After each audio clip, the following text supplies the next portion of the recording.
Over the last 3 episodes, I've looked at potential entry points for 3 different types of strategy: mean reversion, breakout, and trend continuation. Each of the approaches used principles that avoided chasing price. But getting into a position is only half the story, right? And probably the least important half. So today I look at some principles that I use personally for profit taking in all 3 of these strategy types. Back after this brief message. Darwinex is a UK FCA regulated broker and asset manager on a mission to disrupt the financial trading, investing and asset management industries. If you're a talented trader looking to attract investor capital to your strategies, Darwinex is the fastest way for you to do this. We enable traders to raise third-party investor capital and then charge success fees on high watermark profits. Additionally, Darwinex itself invests in its traders with our seed capital allocation program that allocates up to €90 million per year in successful trading strategies. So, if all of that sounds interesting, learn more by clicking on the link here, or you can find further links in the description right below. Now back to today's tutorial.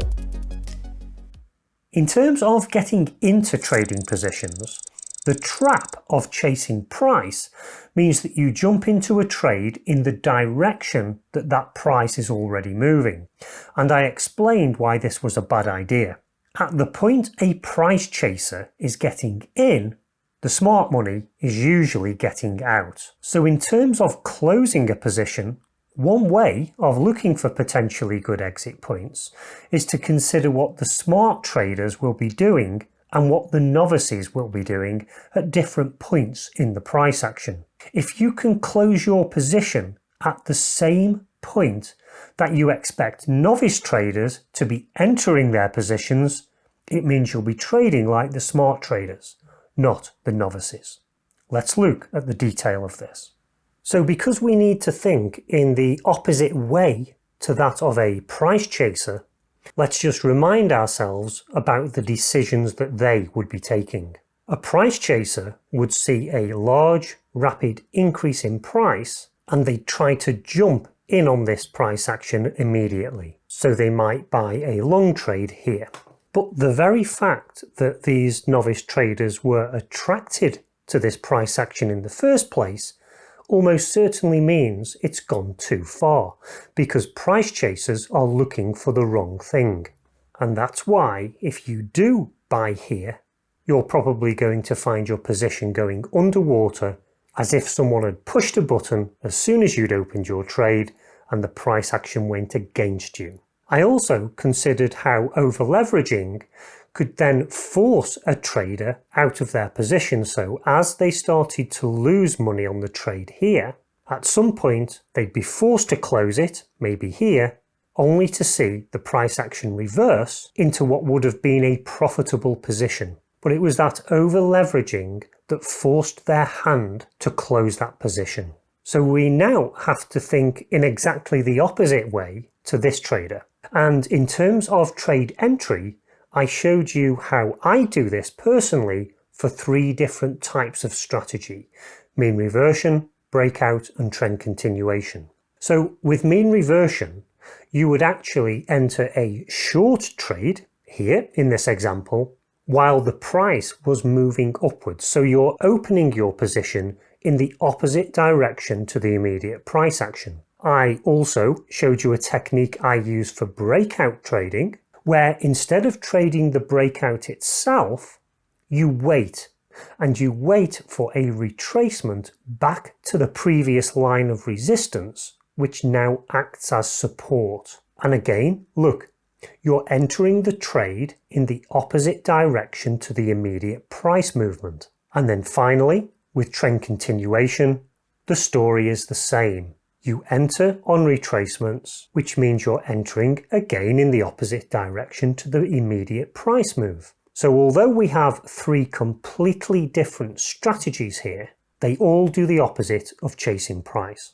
But how do we think about this now in terms of your profit-taking exits? Well, let's take a look at some charts again to look at the principles that I use personally.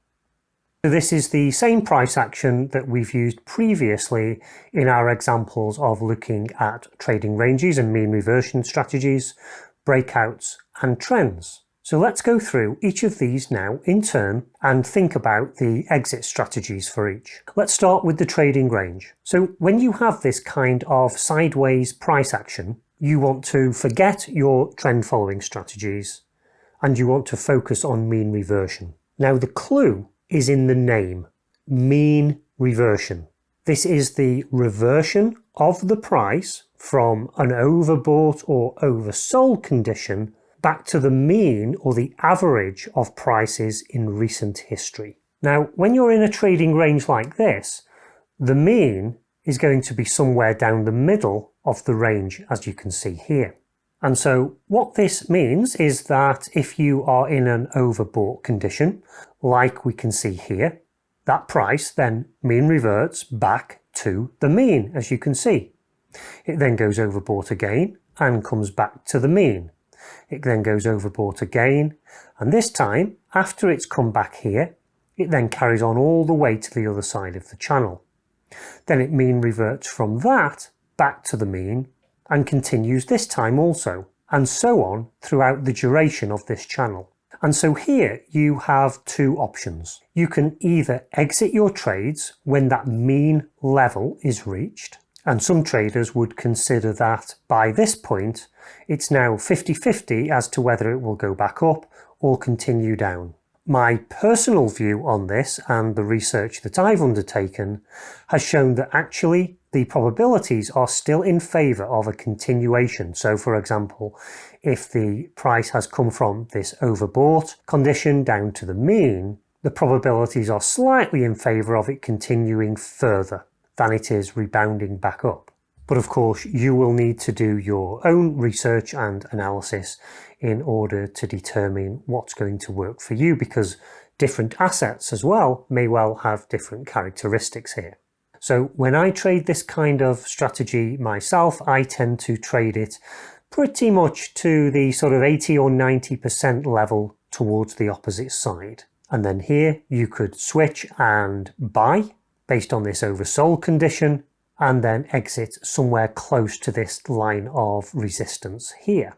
But before trading any of this, it is of course your responsibility to properly backtest or undertake some form of quantitative analysis in order to make sure that your strategy will produce the results that you want. Now, let's move on to the breakout.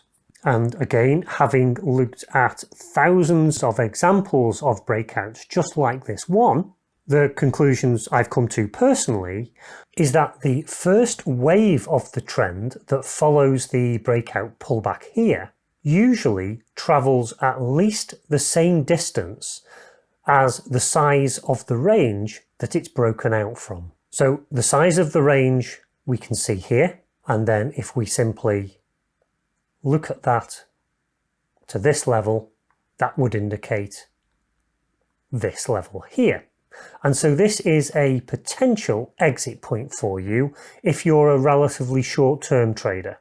And as you can see, the price did actually break this level, but then it pulled back all the way back down to here, to this red wick here at the bottom, before continuing on its way. So you need to decide if you are going to trade this kind of strategy. Are you just after gains for the first part of the trend, or will you remain in this for as long as you possibly can and treat this like a longer term trend follower? Obviously, only you can make that decision. Let's take a look here. So here, the size of the range in this case was a little bit bigger. And we have the initial breakout, the pullback, and so this is typically where I would start to enter the trade. And if we look at that same principle, it would get you out of the trade here just before this pullback. But in this case, it would have been better to actually stay in the trade and then take this additional leg of the trend here. Now let's move on and think about potential exits for a trend continuation system. So here we might be entering an existing trend based on a retracement that we can see here.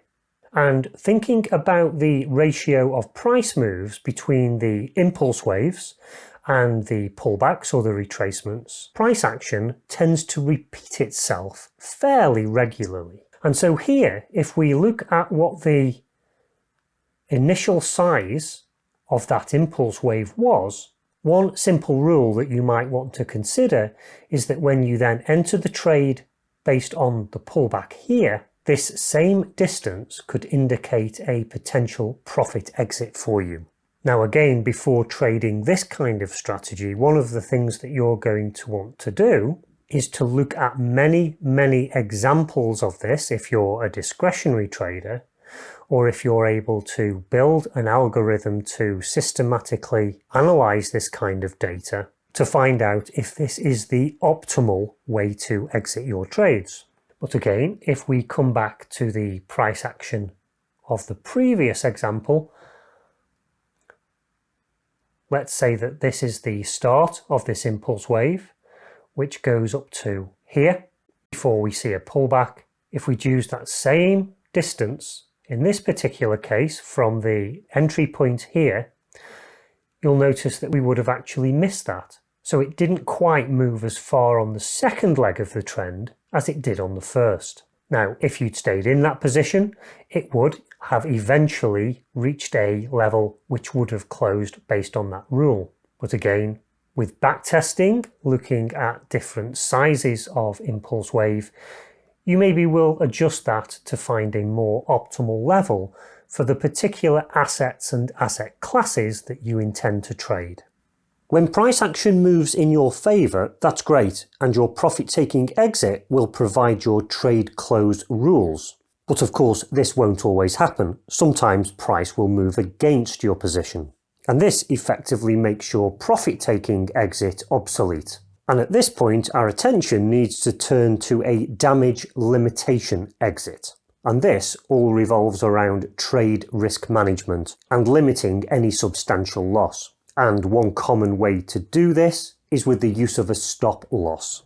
And clearly, the rules of this will be completely different to those of your profit-taking exit. And the rationale for the positioning of that stop loss needs to take into account different characteristics of price action. So over the next few episodes, I'm going to be covering stop losses in some detail, looking at the major benefits, but also in some cases detrimental effect of stop losses, and mechanisms that can be used to implement your stop loss for different types of strategy. So be sure to tune in for that episode. If you want to find out more about Darwinex and the services that we offer to traders just like you, you can click on the owl at the bottom right of the screen right now. But until next time, trade safe.